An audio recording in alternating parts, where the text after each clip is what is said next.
Welcome to SUAANGAN. I'm your host, Janine Blake.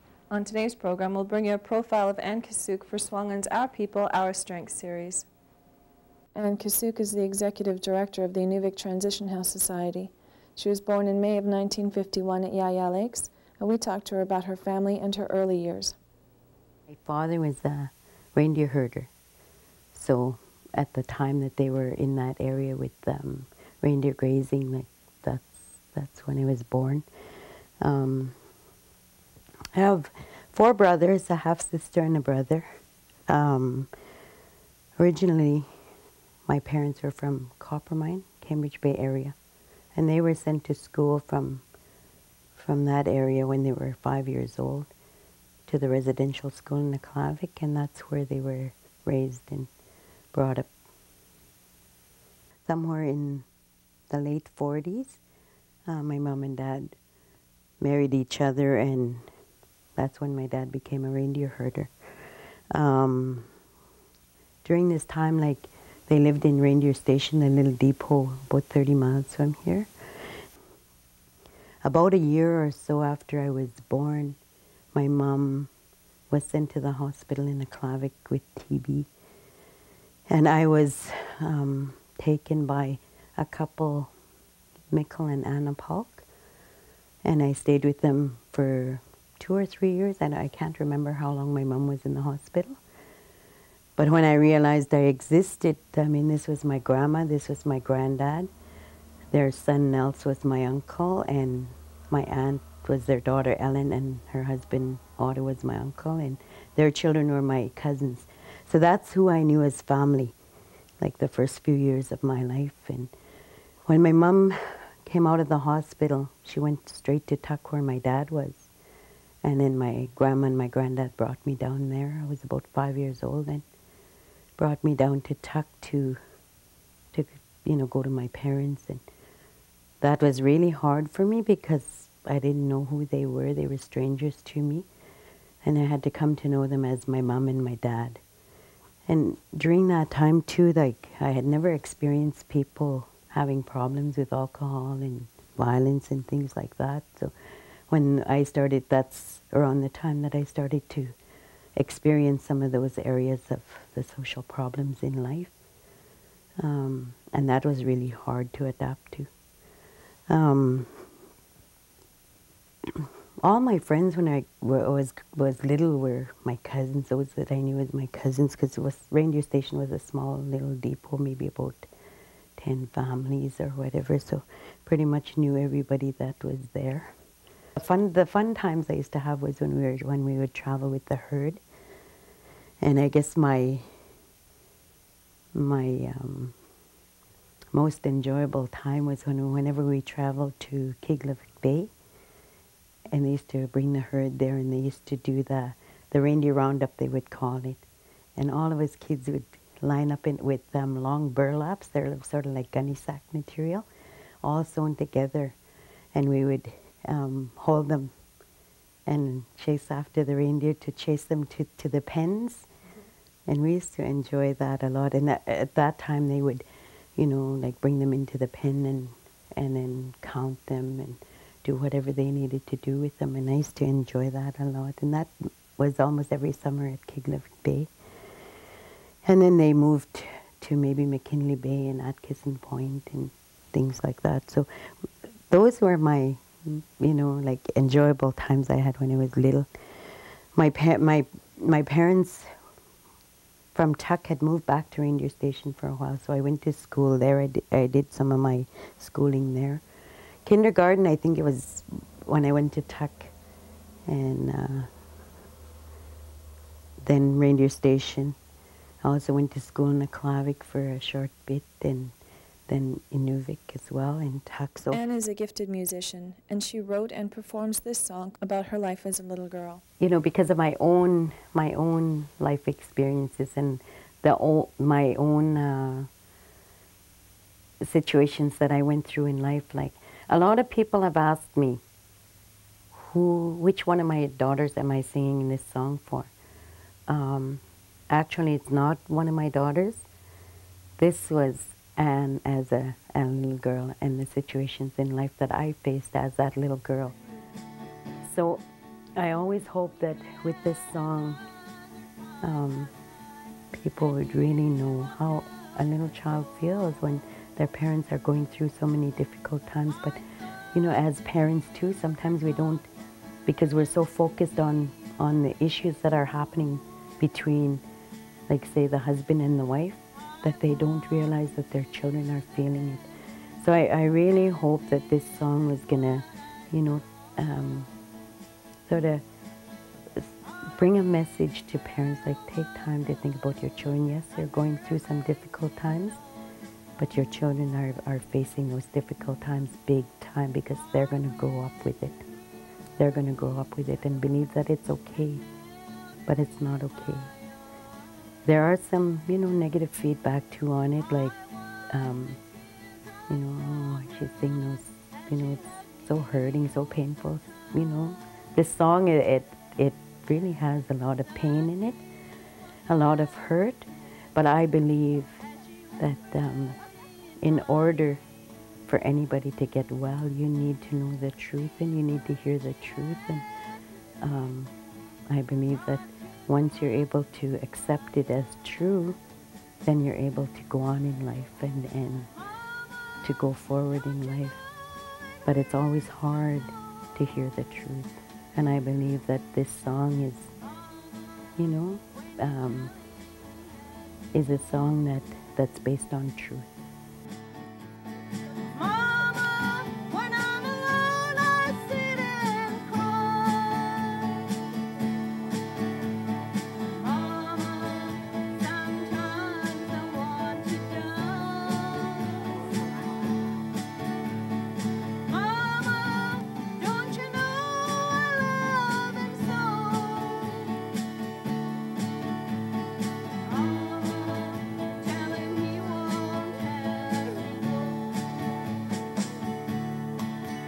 I hope that you will come back home and try to make things right. Our baby girl means so much more than the hurts we have inside. Let's try and forget the past and live from day to day to please our little baby girl with a happy home at last. My baby girl has taught me about love that should be true. These words of love she spoke to me, I hope you will hear them too. SUAANGAN will return after these messages for more of the profile on Anne Kasook.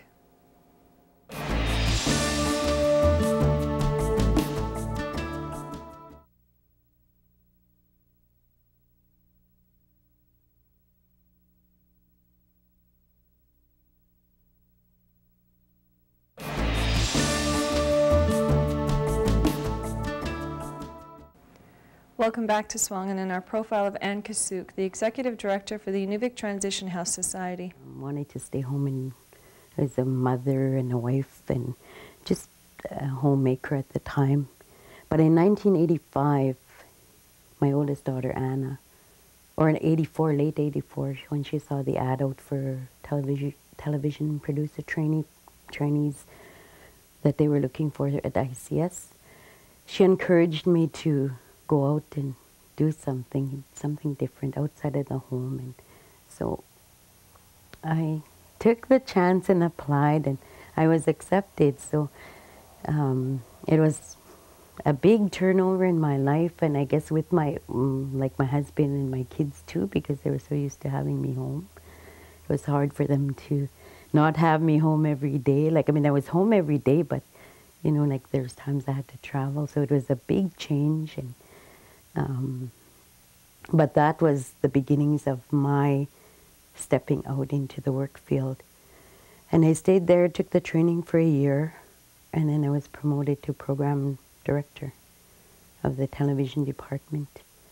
And for over a year, I did that, and then I adopted a little girl and took some time off, you know, to be with her for a while, and then I took a job with the Inuvik Community Corporation, just doing casual work.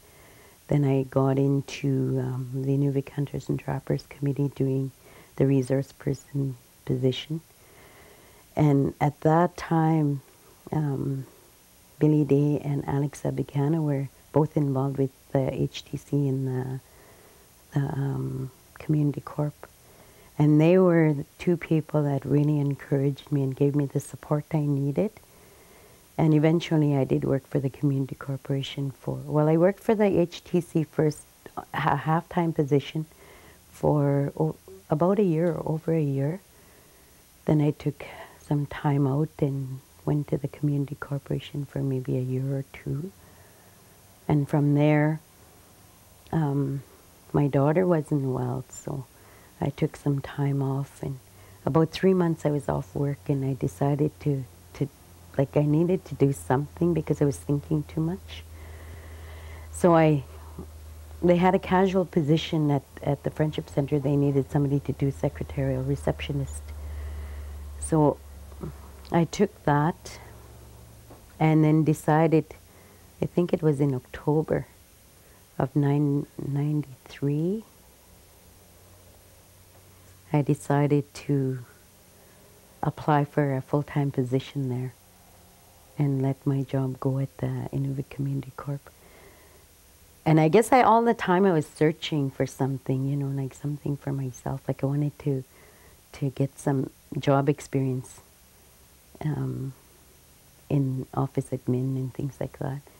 So by the time I was there, like I already had my minute taking, and you know, I was familiar with boards and things like that. So I took that job and stayed at the Friendship Center for about 6.5 years.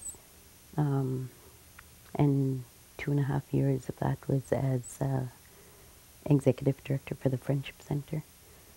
And found that really interesting because the Friendship Center movement deals with a lot of the social issues of the community and are always trying to find ways to help the community. So again, I ended up leaving there, and after a few months, like the position for executive director for the women's shelter came open. So I applied for that and have been here for 2 years now. These are women and children that are leaving a violent or experiencing violence in their home. There's been some times where there's been difficulties because a lot of people thought we were just a shelter for the homeless, but there's a difference. And we, as much as we want to help everybody, we're not really a homeless shelter. So a lot of times we have to defer, you know, people to different sources. So we advocate on their behalf as well as refer them to other sources in the community.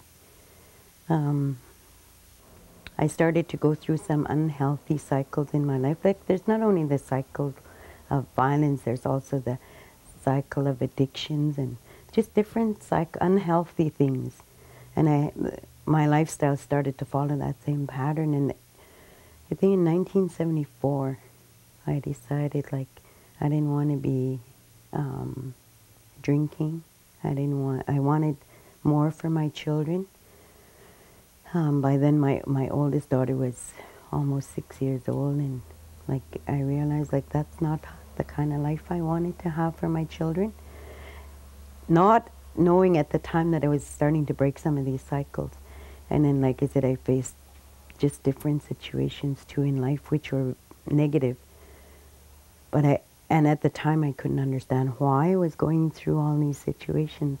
Today I'm able to look back at all the experiences that I've been faced with from the time I was born, I guess, to where I am today, and look at those tools, because I find that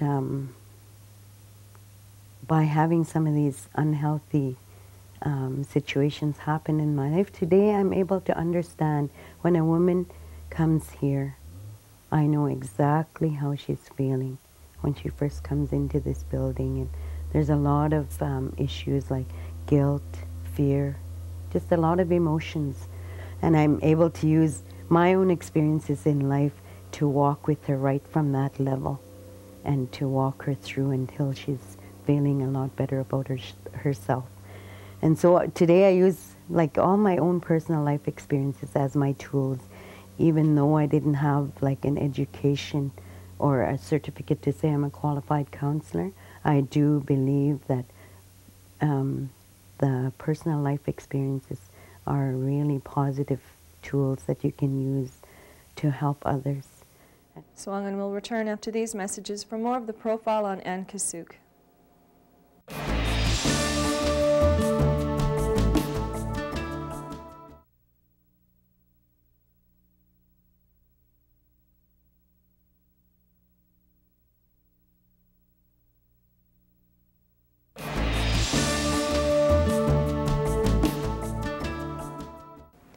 Welcome back to SUAANGAN and our profile of Anne Kasook, the Executive Director for the Inuvik Transition House Society.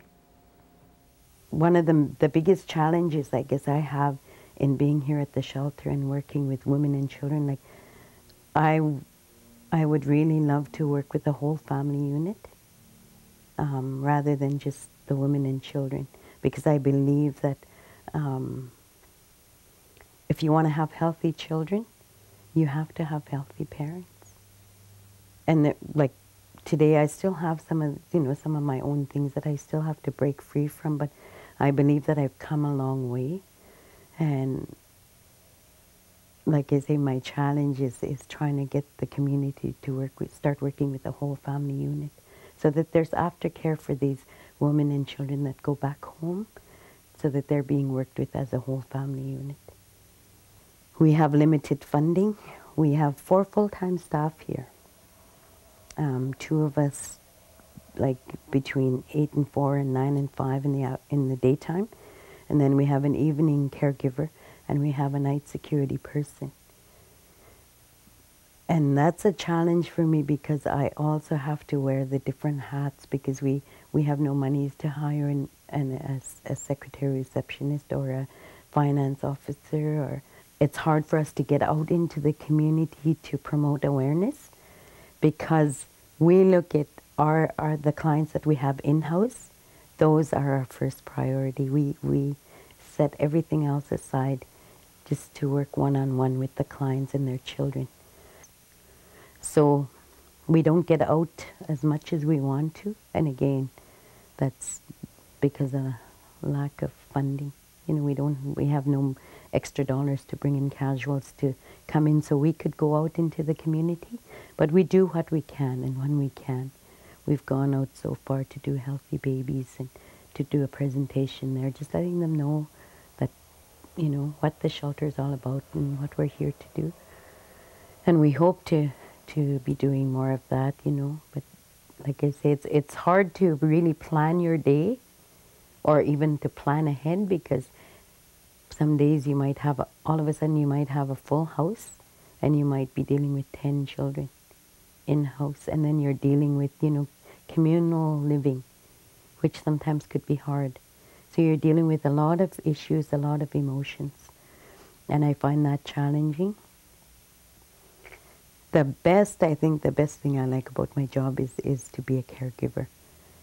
And looking back at my life, like I had to think about it too, and like I actually started being a caregiver when I was a really young, you know, child, like probably about 5 years old. I started to be a caregiver to my family and didn't realize it, and it just stuck with me all these years. Like that's you know, it just stayed with me, and I used to wonder why I had to be a parent to my parents and to my brothers and to my brother's kids and to my husband's family too, you know, like I wondered about that a lot.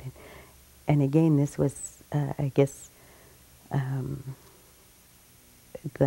one of the traits that you pick up as a child, you know, like there's either going to be a caregiver or there's going to be one that's maybe a perfectionist, you know, so you pick up traits when you're little, some of them stick to you. And I really believe mine was a caregiver. So that's the best part of my job. I really enjoy doing the one-on-one and being a caregiver, but I can't do it all the time because I have other things too.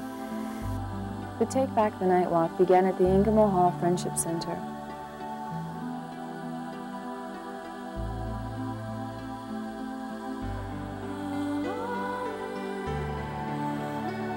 "125 balloons were released at the start of the walk. 53 of these balloons were white, and they represented the number of women that used the shelter services this past year. And the 72 colorful balloons represented the children who stayed at the shelter. The Take Back the Night Walk is held annually, and Anne was one of the organizers. The walk raises awareness about violence against women and children, and the hopes of those who participate is that it will promote lifestyles that are free from violence and abuse. The walk began on Inuvik's Mackenzie Road and was completed at the Aurora College, where Anne's daughter Marlo read a poem during the candlelight vigil.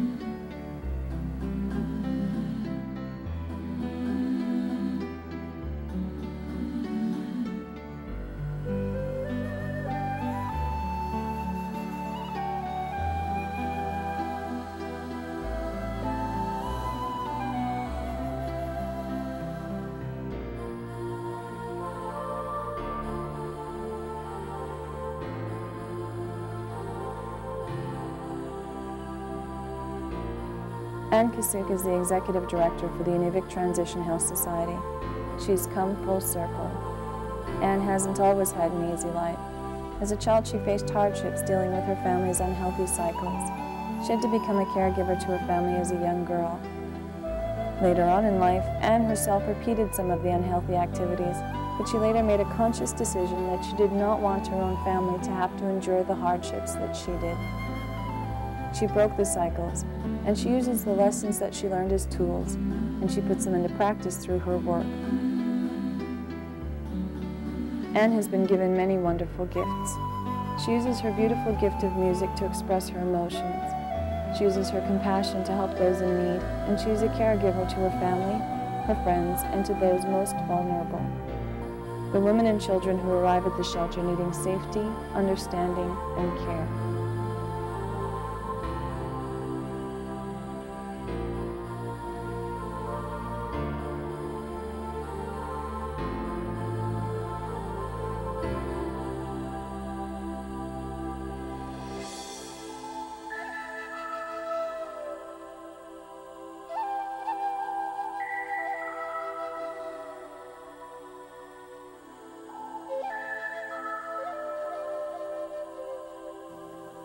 The balloons that represented the women and children who used the shelter services were released because Anne believes that they deserve to have their silence, their guilt, and their shame released, that it's time for their spirits to soar. And it's thanks to the care and compassion of people like Anne Kasook that the women and children who use the shelter services can let go of some of their old hurts, can begin their healing journey, and that like these balloons, their spirits too can soar.